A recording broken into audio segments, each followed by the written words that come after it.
Tying this fly doesn't require very much in the way of materials. You just need some black hackle, black deer body hair, and some black bucktail. Scissors. I use a Mustad hook number 2. This is the S71 SNP. You can use any hook you like.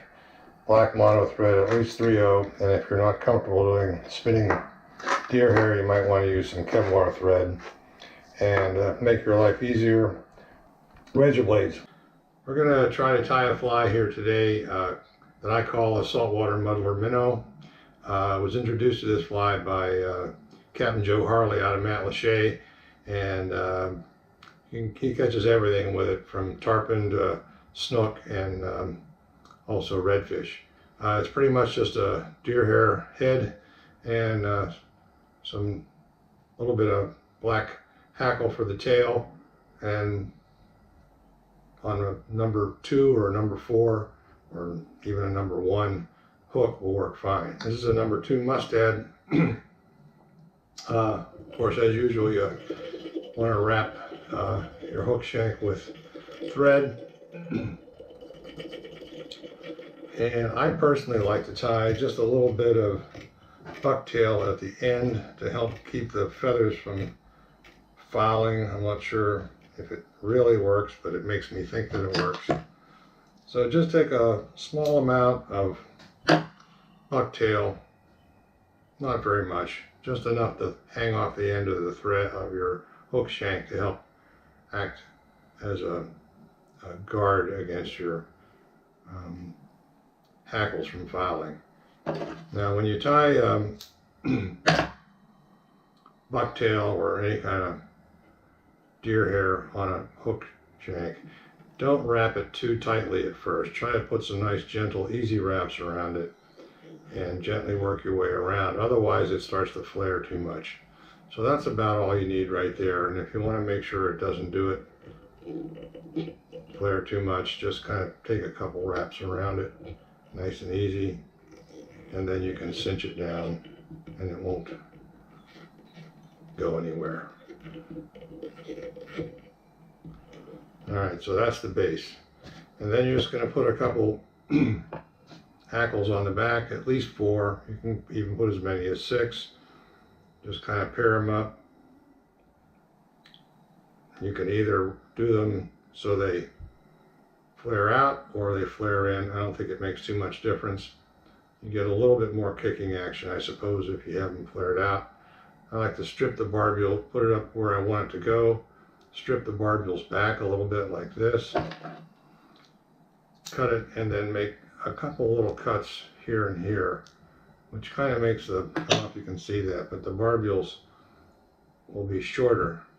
And then you can lay those on the side of the hook and then just gently wrap them on. They'll have a tendency to stay flat like that. Again, I'm not sure how important it is, because once it gets wet and you fool around a little bit with it, your feathers are going to be all over the place anyway. So then the same thing on the other side. Cut it. Got the barbules this way also. Lay it along the side of the hook.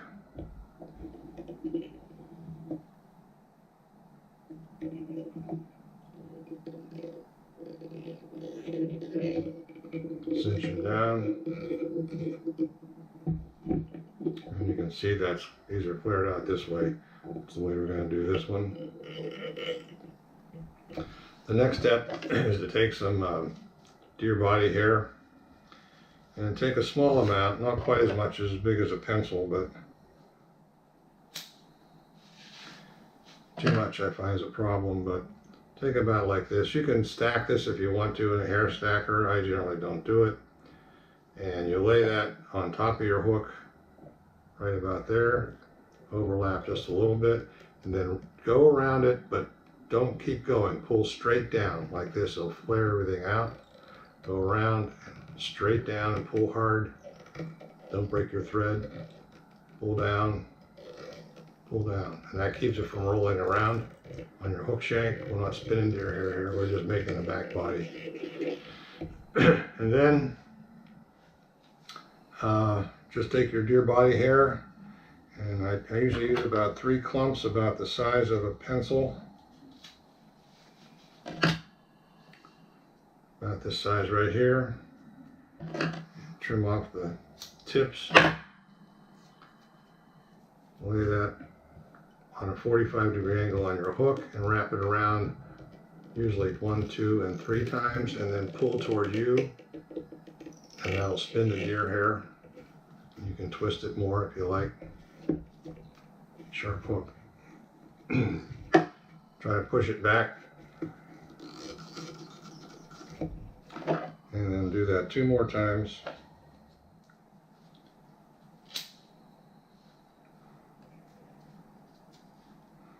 If you leave your hair a little longer, it's a little easier to handle. Again, 45-degree angle, 1, 2, 3, pull toward you and spin them around.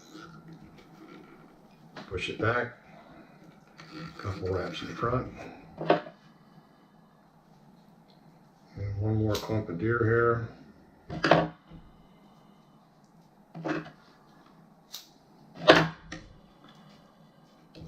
45-degree angle, 1, 2, 3, and spin it around. Doesn't have to be perfect. And then I usually finish off the head because it's too hard to trim after you put a weed guard on it. Generally, I find that if I just do whip finish twice, I don't need to worry about the head so much. Okay, that's pretty unruly. Now you can trim this by hand with a pair of scissors, but the easiest way to do it is to use a double-edged razor blade. Turn it over and just cut horizontally right at the base of your fly so that there's plenty of room for the hook to show. And by doing that, you get a nice clean cut, and you can see right there. I'm hoping that shows up. And then you can just angle your razor blade, angle up so that you can make the head as big as you want. You don't want to make it too big because it'll float too much, even though it will push water. And then you just kind of trim it so that it flares out, almost like a Dahlberg diver.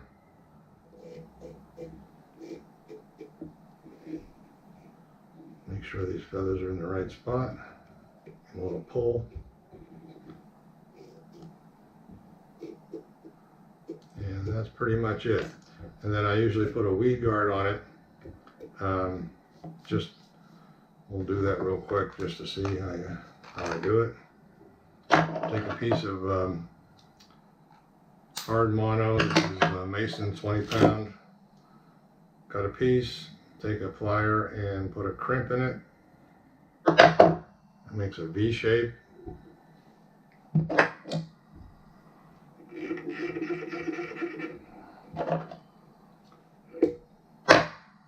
Take that V and put it over top of the hook shank, leaving it up in the air, and then go around a couple times on the back of it and a couple times on the front.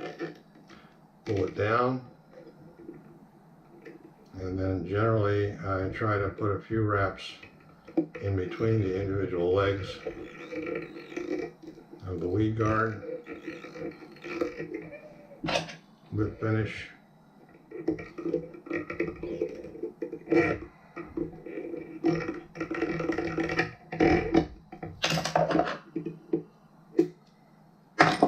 Trim it to length, and you're done. So this is one with them splayed out, and here's a different one a little bit longer with them straight. Take your pick.